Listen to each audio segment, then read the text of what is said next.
I also like to say $2 to the subscriber that sent me information confirming this takeover.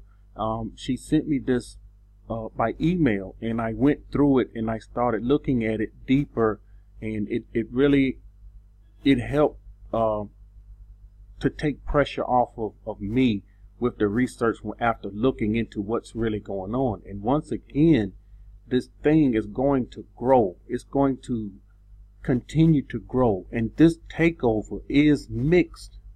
I want to make sure you understand it's mixed with the other takeover that's going on that I will bring out after I finish talking about this first takeover. But it will intensify, it will continue, and it will go on and on until scripture says, and we're going to see what the scripture says about it, the people, the homes without inhabitants.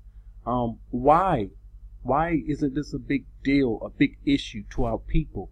Now, I'm talking about our people, the ones that keep in Torah, the ones that's watching what's going on, the ones that say they are awake. Why? Remember, we are drunk. We don't see the bigger picture. So we fight each other. We have all of these disputes, arguments, debates. That's why I said, why are we debating? Why are we arguing? You see, when you're getting forced out of your home, the arguments cease. You have a bigger problem. You don't have a home now. You're being forced out of your home. All these arguments, all of this, it's useless.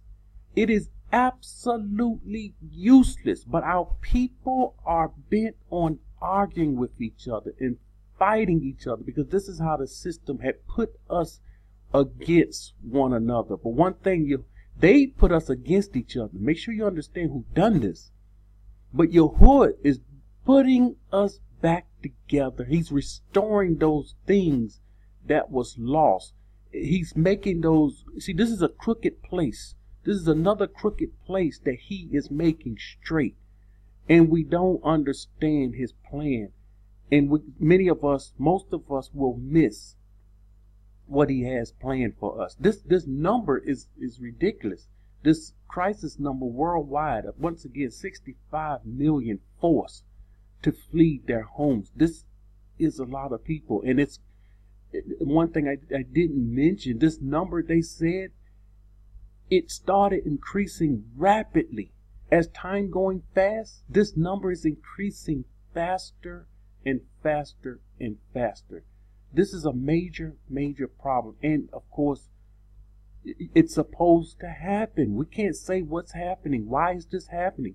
When you know scripture, you understand why it's happening. It is written. It is supposed to happen. The Most High is going to, let me tell you, he is going to crush his creation. Because why? It's the same. We're in the days of Noah. What did he do with them? He crushed them. How did he crush them? He crushed them with the deluge, and it destroyed them. And this is what he has to do in order to get the righteous remnant, the righteous seed, to get things going back the way it's supposed to be. One of the things we do, why? Being caught up, when you're caught up in the world system, when you're caught up in Babylon, again, you're in her.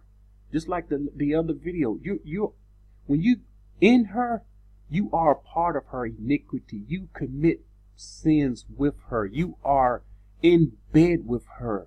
You're having relations with her. This is what happens. And so when you're doing this, you're outside of the Most High. And when you're outside of him, of course, you're not connected with him, then you are connected with the enemy. Let's go on and see how the scripture says this will intensify. This is Isaiah 6:11. Then I said, how long? He's asking a question. How long? How long will these things, how long would it be? How long?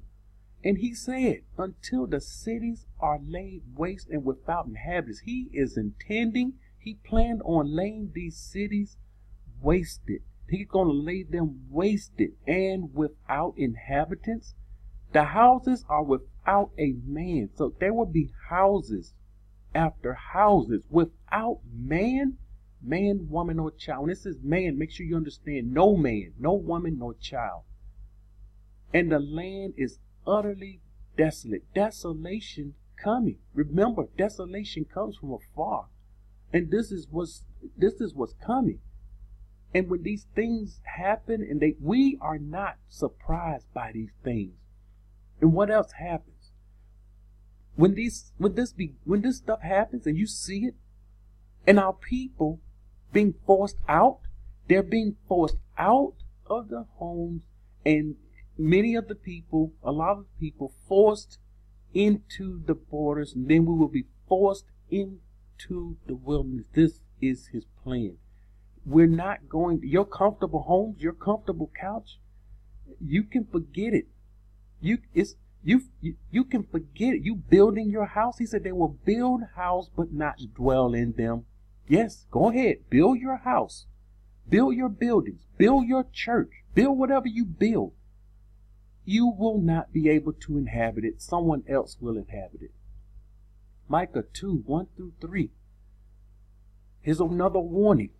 Woe to those who devise iniquity and work out evil on their beds. Here they go on their beds, working out evil, doing evil on their beds. We understand. I brought this out before. We know the evil that they're doing in their beds. At morning light, they practice it. They're doing it in the morning. They're doing it at night. Because it is the power of their hand. They covet fields and take them by violence. Also houses, yes, you see, they're taking fields, they're taking people's land, and also they're taking their houses and seize them. And they oppress a man and his house, and a man and his inheritance. Meaning this belonged to someone else, but they don't care. Remember, no respect for the elders or the young or the poor. Therefore, thus says Yahuwah, behold, against this family I am devising disaster coming to these people, for which you cannot remove your neck, nor shall you walk haughtily. For this is an evil time. The day we're living in right now is an evil time. And when I go into the second part of this, yes, I read one of the comments, and he mentioned that this is frightening, terrifying, the second part, and I haven't even opened it up yet, and I'm going to open it up. And when you see it, I'm going to give you a glimpse on where we at, what's coming, what's been unleashed. That's why I said the takeover has begun. It's already been unleashed. And they have us in this. We're in it. We are in it. What do I mean we're in it? I'm going to go into it later. I'm going to go deeper into it later. I'm getting ahead of myself. Zephaniah 1:2-3. The great day of Yahuwah. We understand this day is upon us. He says, I will utterly consume everything. He's talking about destroying everything.